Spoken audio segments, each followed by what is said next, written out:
Yang kedua, tipe manajer yang diperlukan dalam pandangan Islam. Berbicara mengenai manajer sebenarnya tidak dapat dipisahkan dengan sebuah perilaku.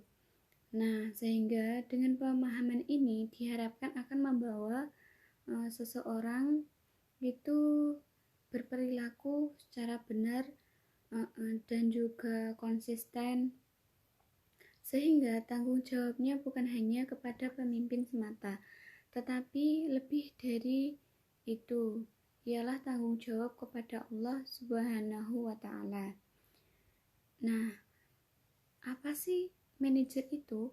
Manajer adalah salah satu orang atau seseorang yang harus menciptakan orang dalam suatu organisasi dengan latar belakang, karakteristik, dan juga ciri-ciri budaya yang berbeda sesuai dengan teknologi dan tujuan dari organisasi.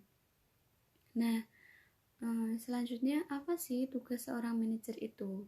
Seorang manajer adalah untuk mengintegrasikan berbagai jenis variabel, itu misalnya karakteristik, budaya, pendidikan, dan juga lain-lain, ke dalam suatu tujuan organisasi yang identik melalui penerapan mekanisme adaptasi.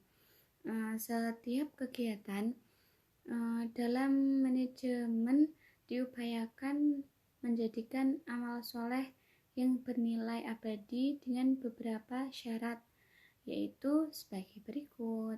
Yang pertama, niat yang ikhlas karena Allah.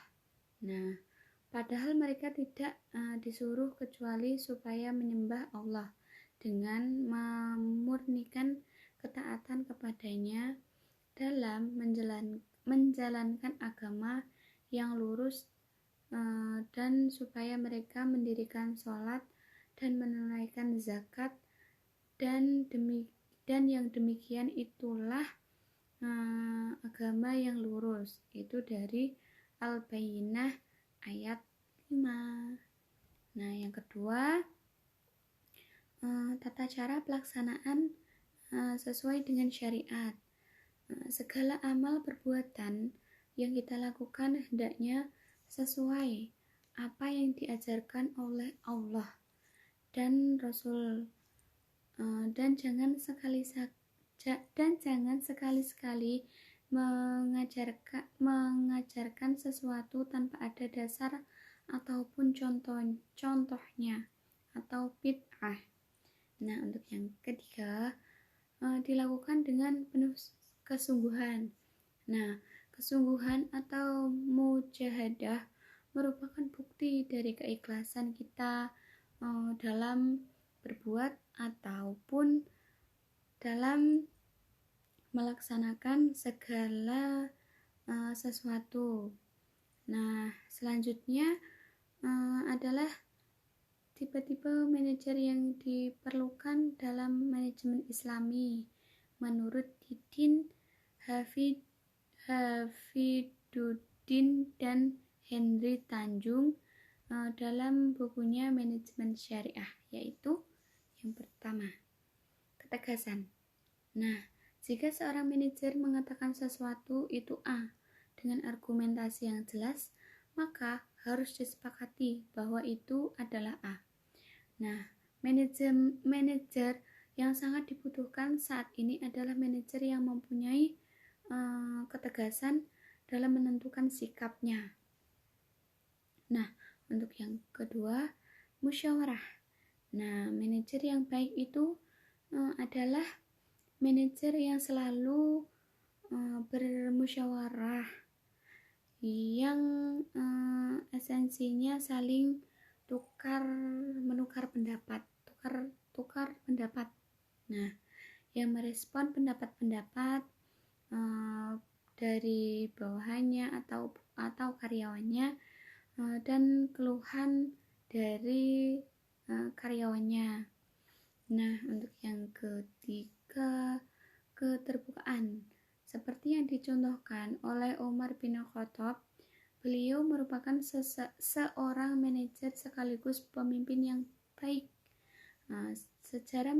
Sejarah telah mencatat ketika Umar mengumpulkan wanita-wanita, karena pada saat itu banyak laki-laki bujangan yang sudah tua dan belum beristri. Ternyata sebabnya adalah pada saat itu mahar untuk menikahkan seorang wanita terlalu mahal. Nah, Umar mengatakan, "Wahai para wanita, kalian jangan membuat mahar yang mahal-mahal." Nah, mendengar hal ini, seorang wanita pun langsung protes sambil membacakan surah An-Nisa ayat 20 yang artinya, sedang kamu telah memberikan kepada seseorang di antara mereka harta yang banyak. Nah, selanjutnya Umar berkata, saya tidak setuju kepada wanita itu berbicara, saya tidak setuju kepada kebijakan Anda. Langsung Umar mengatakan, Umar salah dan wanita itu yang benar.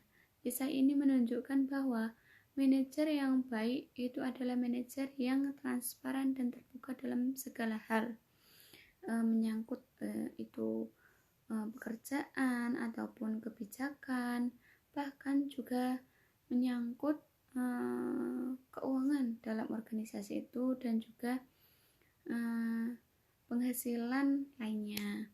Nah, untuk yang keempat, pemahaman yang mendalam terhadap tujuan organisasi itu. Nah, visi dan misi dari organisasi harus dipahami dengan benar oleh seorang manajer, sehingga organisasi itu pun dapat berjalan dengan baik. Nah, selanjutnya adalah kemampuan yang harus dimiliki oleh seorang manajer. Nah, yang pertama, maksud saya setidaknya ada 4 kemampuan yang harus dimiliki. Yang pertama itu mampu menggerakkan motivasi para bawahannya atau karyawannya. Nah, yang kedua, mampu memberikan tugas kepada bawahannya sesuai dengan keahlian masing-masing, atau dengan kata lain, para karyawan itu mampu menempatkan orang-orang pada posisi yang tepat. Nah, jadi tidak memberatkan para karyawan. Nah, untuk yang ketiga, mampu memberikan reward. Nah, yang keempat, mampu memberikan contoh yang baik pada semua karyawannya. Terima kasih. Wassalamualaikum warahmatullahi wabarakatuh.